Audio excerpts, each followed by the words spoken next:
नमस्कार। Vashishtha computer classes में आप सभी बच्चों का हार्दिक स्वागत है। बच्चों, हम लोग पढ़ रहे थे ग्रामीण योजनाएं और पिछले 2 दिनों से ग्रामीण योजनाओं की कोई भी क्लास नहीं पढ़ पाई, इसके लिए हम क्षमा प्रार्थी हैं। तो आज हम लोग जितना पढ़ चुके थे उसके आगे बढ़ते हैं। चलिए ध्यान देते हैं।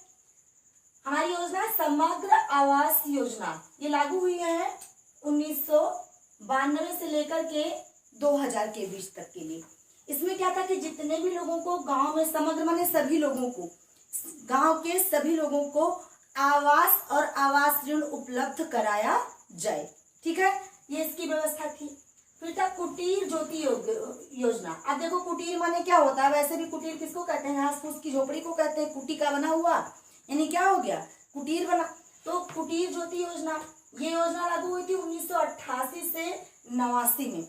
इसमें क्या था कि गरीब लोगों को, झोपड़ियों झोपड़पट्टियों में रहने वाले लोगों को क्या किया जाता था? 400 रुपए दिया जाता था।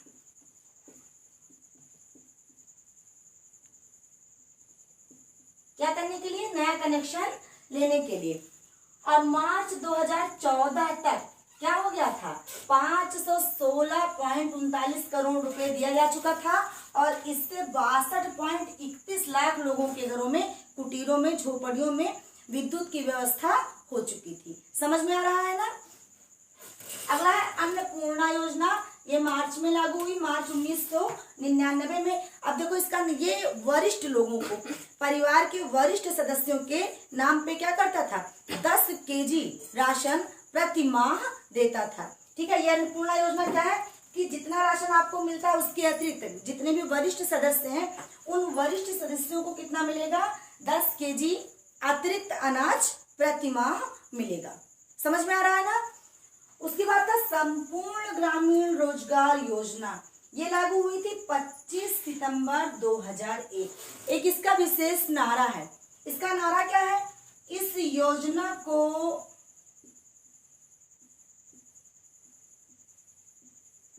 काम के बदले अनाज योजना भी कहते हैं। ठीक है, इसमें क्या होता था कि जो भी व्यक्ति काम करता था उसको उसके काम के बदले में क्या किया जाता था? अनाज दिया जाता था। ठीक है, उसके बाद है रोजगार आश्वासन योजना। इस योजना को लागू किया गया 2 अक्टूबर 1993 में। अभी तक अपने यहाँ चल रहा है। इसकी स्थिति कैसी है कि प्रत्येक परिवार के 2 युवकों को 100 दिन के रोजगार की पूरी गारंटी होगी। अच्छा, ये एक ऐसी योजना है जिसकी भौतिक धनराशि अभी तक निर्धारित नहीं की गई है। वजह क्या है कि निर्धारित करना संभव ही नहीं है। इस योजना के तहत ग्रामीण स्मारकों का, ग्रामीण जो है धरोहरों का, या फिर जो गांव में आने वाली योजनाएं, उपयोजनाएं हैं, उनके ही अंतर्गत श्रमिकों को कार्य दिया जाता है। इसलिए कोई भी निर्धारित धनराशि नहीं है। जब जैसा काम होगा तब वैसी धनराशि होगी। समझ रहे हैं? उसके बाद अगली योजना है जवाहर ग्राम समृद्धि योजना। ठीक है, इसमें क्या हो गया कि प्रत्येक गांव को समृद्धशाली बनाने के लिए योजना बनाई गई। यानी गांव में ही कुएं, तालाब या फिर नहर या फिर सिंचाई के साधन, नलकूप इत्यादि के लिए व्यवस्थाएं की गई और उसमें ही गांव के लोगों को, गांव के युवकों को रोजगार देने की कोशिश की गई। योजना लागू की गई थी अप्रैल 1999 में। उसके बाद हुआ क्या कि वर्ष 2001 में इस योजना को जोड़ दिया गया समृद्धि योजना में और उसी का व्यापक स्वरूप इसको बना दिया गया। पहले भी हम लोगों ने पढ़ा था समृद्धि योजना, जिसमें क्या था? गांव के लोगों को क्या मिल रहा था? रोजगार मिल रहा था। क्या? काम के बदले अनाज। इसी को तो काम के बदले अनाज योजना कहा गया था। तो इस योजना में जवाहर ग्राम समृद्धि योजना को जोड़ दिया गया। इससे गांव को, लोगों को और भी अतिरिक्त लाभ होने लगा और गांव की उन्नति होनी शुरू हो गई। एक खास बात है कि ये योजना 2 जगह नहीं लागू हुई। कहाँ पे? एक तो दिल्ली में और दूसरा कहाँ पे? चंडीगढ़ में। उसके बाद ग्रामीण निर्माण केंद्र कब हुआ? इस शुरू हुआ कब? 1995 में। ये स्थिति कैसी थी कि ये प्रत्येक राज्यों और केंद्र शासित प्रदेशों के लिए था। व्यवस्था इसकी ऐसी थी कि राज्यों की व्यवस्था राज्य मंत्रालय वहन करेगा और केंद्रों की व्यवस्था केंद्र सरकार वहन करेगा। ठीक है। अच्छा, अगर धनराशि भी आवंटित की जाती थी, लेकिन जनसंख्या के आधार पर धनराशि में कमी या अधिकता हो सकती थी। समझ में आ रहा है? इसमें एक चीज हुआ कि वर्ष 2002 और 2003 में इसके लिए कितनी धनराशि दी गई? 3 करोड़ धनराशि दी गई, बताई गई। उसके बाद है व्यक्तिगत दुर्घटना बीमा योजना। ये लागू किया गया 10 अक्टूबर 2001 को। कब लागू किया गया? 10 अक्टूबर 2001 को। इसकी खासियत क्या थी कि ये किसान क्रेडिट कार्ड पर मिलने वाला बीमा है। 70 वर्षीय किसान, कितने वर्षीय? 70 वर्ष या उसके उपरांत यदि किसी किसान की कृषि कार्य करते वक्त दुर्घटना होती है अथवा मृत्यु होती है तो दुर्घटना पे उसको दिया जाएगा कितना? 50,000 और मृत्यु पे 50,000 और दुर्घटना पे कितना? 25,000। ठीक है, समझ में आ रहा है?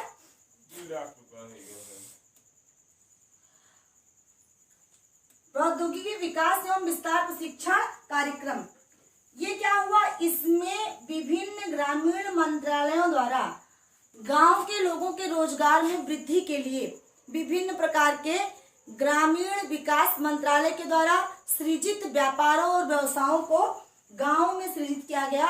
गांव के लोगों को उनसे ऋण भी दिया गया, जिससे क्या हो कि गांव के लोगों को आसानी से एक तो क्या मिल सके? रोजगार मिल सके, और क्या कर सके वो लोग? खुद का व्यवसाय सृजित कर सकें। ठीक है, और क्या कर सकें? अपनी उन्नति कर सकें। बात समझ में आ गया? एक बार हम लोग दोहरा लेते हैं इन चीजों को। चलिए तो हम लोग दोहराते हैं। अब तक हम लोगों ने क्या क्या पढ़ा? तो सबसे पहले हम लोगों ने पढ़ा है समग्र आवास योजना, जिसमें क्यों कौन सी स्थिति थी कि प्रत्येक ग्रामवासी को आवास के लिए क्या किया गया? आवास उपलब्ध कराया जाए, आवास के लिए भूमि उपलब्ध कराई जाए और आवास के लिए ऋण भी उपलब्ध कराया जाए। उसके बाद हमारी दूसरी योजना थी कुटीर ज्योति योजना। इस योजना में क्या था कि झोपड़पट्टियों, झोपड़ियों, फूस के घरों, खपड़े या टूटे फूटे घरों में रहने वाले लोगों को भी विद्युत कनेक्शन दिए जाएं। और कनेक्शन लेने के लिए प्रत्येक व्यक्ति को कितनी धनराशि निर्धारित की गई थी? 400 रुपए की धनराशि निर्धारित की गई थी। उसके बाद हमारी अगली योजना थी अन्नपूर्णा योजना।